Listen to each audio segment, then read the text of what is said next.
Hello friend, welcome to November, and this is our garden tour. Let's do this. Here we have some beautiful dead flowers. They're beautiful and dead. Here are some more beautiful dead flowers. And if you notice a pattern here, here are some more beautiful dead flowers. There's a lot of beautiful dead flowers. But also over here, like all these like rose hips from where we had roses. The roses are winding up where they're supposed to be. I like this. It's cool redness.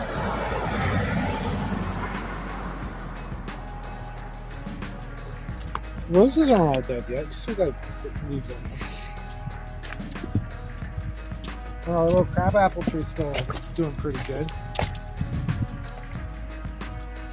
I'm guessing it's about twice as big as it was at the beginning of the season.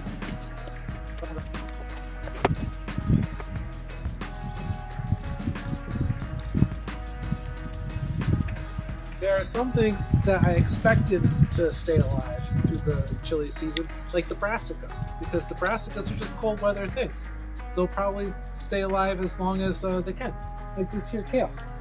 It keeps freezing and kind of getting clumped over, but then the sun hits it a little bit and it's been growing back up. It's a rough mix. It looks like somebody got in there and chewed at the base of my kale. And I'm just realizing that right now. That's quite frustrating. That was a healthy plant not too long ago. Okay. This is the ragged jack kale. And over there, that's our sage. The sage is still doing good. I've seen in the past couple of years our sage plants, they get frost on them and ice on them, but they're still kind of doing good even after surviving all that. And over here, our welcome to the garden bed. This stuff is the Swiss chard. You know, the I don't know, ruby red Swiss chard. That's still edible. And it keeps bouncing back after every time it gets frozen down, for now. And this dinosaur kale, this stuff is still doing good. And look, you even got some like fresh meristemic growth in there. It's pretty. So we keep getting these days that bounce up into like the 40s and stuff. This will probably keep growing, and I'll probably be able to keep eating it for a while. Things that surprise me, the different types of mint that are still alive. I'm not pretending like I'm going to have a big harvest of mint anywhere. But you got that, and then this stuff down here. I think this is the sweet mint. I'm hoping because it's Mexican sweet mint that it's going to die and not come back again. Or else the reality is this whole area over here is probably going to be infested with mint next year. But this is also the same Mexican sweet mint. This is what I expected to happen. It's death, and everything dies back. But, you know, once again, brassicas. This is beautiful purple kale. Should survive. And that's the story, over and over again. It's either a kale or some kind of brassica, and so it's surviving. Like this some more kale. It just they come in different shapes and sizes depending on how and where I planted them. That's supposed to be dinosaur kale, but I never really got developed, so it's just cute little trees. And this pink stuff's also kale. Just that's the Japanese flowering kale. Totally different shape, I guess, but it's like the same exact family. And down here, rose bush is still. It's doing what roses are supposed to do at the end of the season. It's deciduous. It's gonna lose its leaves. And it's got other stuff around it to insulate it. Got some mugwort there. Yeah, but look at the healthy stick. Well, yeah, look at the healthy stick. It's healthy. There's green on it.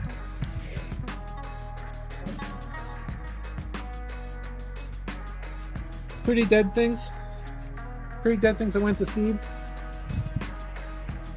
Some of our seed pods are the beautiful ornamental parts of our plants that If you don't take down your seed pods and you just leave them up for the season, you get this off-season ornamentalness. This here was one of the first plants that we put in the ground at the new home. It's a purple sage. It's just common kitchen sage. I thought it was dead a couple times over, but it's got these old arms in either direction. And yeah, it's a couple years old at this point. Surrounded by all this oregano and red clover, which is kind of somehow still alive. Next year, I'm going to have to pull a lot of stuff out and treat it as weeds. Beautiful mullein, though. This is first year mullein that we grew from seed. I got the seed from the grocery store, and this looks like there's a carrot underneath here. Once again, mint, that should be dead all the way, but it's still, I think this is the chocolate. Oh, it's important seeing me smell mint. Yeah, it's the chocolate mint. Oh, it's really minty. And back here is the wild stilt grass. This is just beautiful wild stilt grass.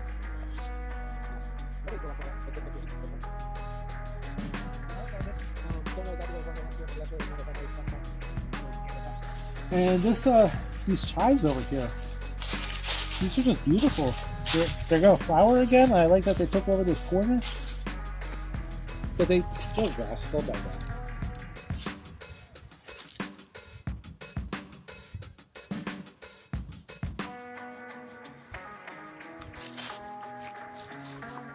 Once again, you leave the seed pods on there, and it looks cool. That's an echinacea seed pod. Home flowers. I transplanted most of them out of here, but left a couple plants. They will continue to spread by seed and by rhizome.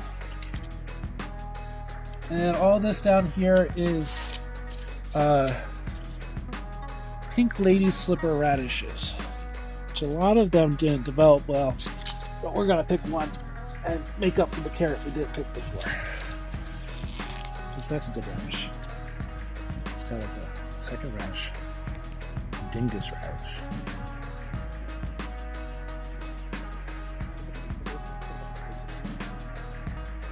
Death. Actually, some calendula that still are growing in between the cold.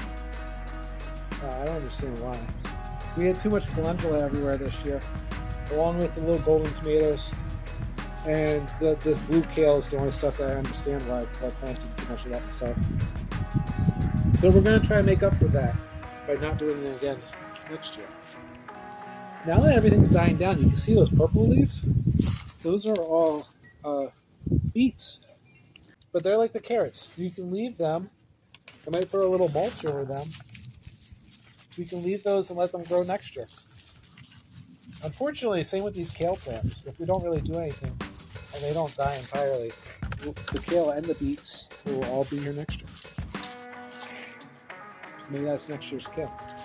All this stuff that's alive, different end of the Brassica family, the mustard green, these are they're rugulas. Good spicy arugula leaves. That's like one of the flavors of the season for my lunch all the time. It's kale plus arugula, sometimes kale plus parsley. It's just good.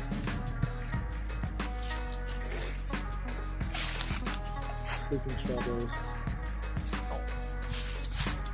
There's big parsley patch. All of these parsley all spread out. Throw it in like what's that? 3 foot by 3 foot area around this honeyberry bush.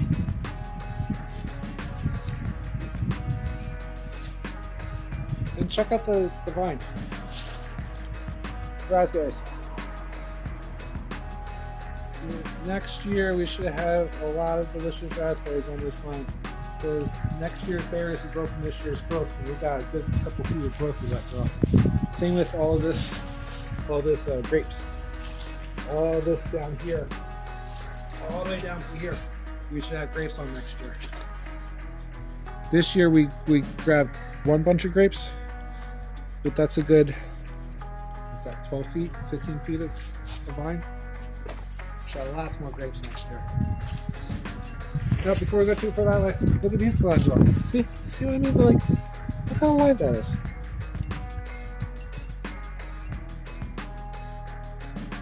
Meow. Meow. It's dead. And these leaves, like, they're delicious. They're still alive. And in the midst of it, this little apple mint that's still doing really good. It gets afternoon sun, so it's been warming up. But like, I expect things to be dead because it's cold. A blueberry bush that got strangled out earlier this year. It's looking good. Now that I ripped all the morning glories off. And for a different day's talk, oh look, our apples. Apples are still good.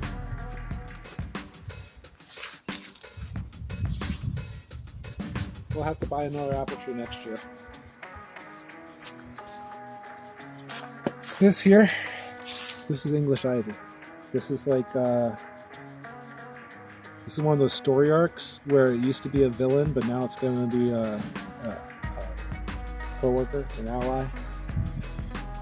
One of those heroes that could go on either side.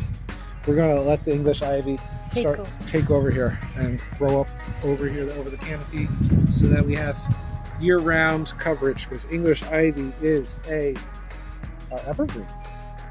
And we like life all the time. You should love life too. You should love to grow vegetables for yourself, and you should love to continue the celebration of life through the season.